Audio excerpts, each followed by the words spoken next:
พี่น้องว่าปลาเกี่ยวกันนี่คือผมว่าบ่ปลาเกี่ยวกันมันบ่กัดหมากเบ็ดไหมเสียวเหงื่ออหยังมันก็บ่กัดเด้นี่เหงื่อนี่ก็บ่กัดเหงื่อนี่พุ่นปลามันกอดกันเด้นะครับพี่น้องแตะกอนผมยืนอยู่หันว่าหันนี่แล้วผมยืนนี่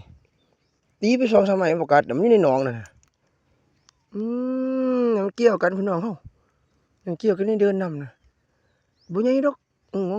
โลกว่าๆอยู่แต่เป็นปลาหยังไม่รู้เหมือนกัน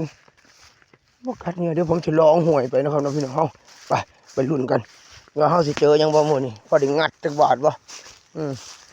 หยังบ่มื้อนี้เฮาไปค่อยลองไปน้ำห้วยน้ำห้องเอานี่ล่ะแดดอยู่ครับผมมื้อนี้ก็สิแดดอยู่ดอกอากาศก็เปลี่ยนไปเปลี่ยนมาข้าก็ท้องข้าทะเลาะกันเนาะเป็นจังได๋เด้อตัวหมายสวยอยู่ดิคอยย่างไปพี่น้องเฮาเจอแจ็คพอต